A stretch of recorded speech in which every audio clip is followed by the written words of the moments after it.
however many years, you've seen some games, the Baltimore opener, the Philadelphia game, this game, where you've bounced back, though, well. How are you guys able to do it? Well, you know that I told the guys on Monday when we came in here, we were out doing our run and stuff, and I said, hey, guys, look up. I said, the sun's still shining, the sky's still blue, and the best thing is we still get to play on Sunday. I mean, it's week one. We started a few years ago. We started 0-4, I believe. So it's a long season. Half the teams lost their first game. True story there. Sun is still shining. Pittsburgh did get smoke, though, in New England on Sunday, coming off a year they missed the playoffs and obviously lost both AB and Bell. This week they get Russell Wilson and the Seahawks at home. Mr. Smith, this is your squad. Is it fair to put the pressure on the Steelers in week 2? I think it is. I think it is. First of all, they right now they're ranked 30th in the league in rushing after week 1. James Conner had 21 yards rushing on 10 carries. That's just absolutely positively pathetic. You're Juju Smith-Schuster. You're the #1 receiver for the Pittsburgh Steelers now that Antonio Brown is gone, obviously. And what do? You have 6 receptions for 78 yards, which doesn't sound bad, but you really didn't do much in the first half with just 2 receptions. You need to do better. Antonio Brown's gone. Le'Veon Bell is gone. Part of the reason one would argue that they're gone, even in the aftermath of all the nonsense with Antonio Brown, he obviously spoke against Big Ben Roethlisberger. Big Ben Roethlisberger obviously didn't do enough to cultivate that relationship. Now, clearly, that wasn't all his fault, and we get all of that. But it happened. And then when you take into account the fact that all of this happened under Mike Tomlin's watch, then you have to look at it from that perspective as well. So you got all of that as a backdrop coming into game 1. You don't lose game 1. It doesn't matter that you lost game 1, especially to the reigning defending Super Bowl champions. It matters how you lost. You got beat up. You got smacked around. You got abused. And you got thoroughly outcoached. All right? And Big Ben Roethlisberger got thoroughly outplayed. You're a future Hall of Famer yourself. I understand you're not Tom Brady. But does there have to be such a divide between him and you? I mean, my God. I mean, both of you going into the same hall, right? In Canton, Ohio one day, right? Damn it, does it have to be an ocean apart for crying out loud? Special room you for Brady and him? I mean, I'm just saying, man, just like, damn, you got 2 rings, he's got 6. I got it. But does it have to be such an ocean apart? So when you look at all of those things, I just think it's important for Tomlin and Roethlisberger and the Steelers to realize you can lose, but you can't lose like that. You got to show up. Look, there's pressure on the Steelers this year. There's pressure on Tomlin. There's pressure on Roethlisberger. AB's gone. Le'Veon Bell's gone. We get it. But week 2, is it Roethlisberger setting the message? I've been doing this forever. I've never had a losing season. Coach never had a losing season. This stuff happens. It goes on. Everyone calm down. They're coming off a 9-win season with a tie. Okay? They're feeling pretty good.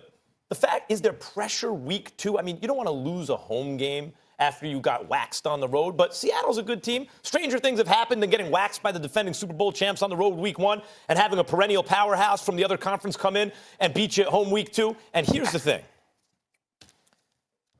They didn't go to the playoffs last year. Why? Because Baltimore did. Did Baltimore get better or worse? It looks like Baltimore just got better. Did the Steelers get better or worse? On paper, they got worse. Forget about the Browns for a second. They looked awful. The defending champions in the division got better. Like, it's only week 2. You are not favored to win this division anyway. I don't think you could say there's more pressure now. There is more pressure because they have expectations. So while I like the new and improved Ben Roethlisberger, I like what he's saying. He seems positive. He's taking responsibility. These are things that we haven't seen from him before. But I'll tell you why it pressures. Because of stats. And the stats say that if you go 0-2, you have a 9% chance of making the playoffs. And this team, no matter what you say, this team expects to make the playoffs. They believe that they are in a championship window right now because Big Ben Roethlisberger is coming on the end of his contract. They cannot waste this opportunity. And they have a team coming from the West Coast all the way to the East Coast. If they lose this game, this is a game that they have at home against a traveling team, a team that they think that they're better than. And while you say they've gotten worse, we can talk about all the offensive players that have left. They believe that they've gotten better on defense. And that was the real concerning part. Like, all that other stuff is obvious. They lack playmakers. We all saw that. Giving up 33 points is bad for a team that thought that they were supposed to be getting better on defense. So the pressure is up very high. Here's the one thing about the stat. If you go into 9% chance of making the playoffs, 50% of the teams in the league face that number week 2, right? And a large percentage of teams do make it. It's not like the NBA, right, but a large percentage do make the playoffs. So many of those teams are in the same position as the Steelers this week. Yeah, but I gave you the backdrop of all of that for a reason. This is not just any typical football season. When you consider the fact that you are the team that lost Le'Veon Bell and Antonio Brown, that they walked away rather than to play with you. You're looking at the quarterback and you're looking at the coach just a tad bit differently. We all support Mike Tomlin. We all know how good Big Ben Roethlisberger is, even though he's no Tom Brady.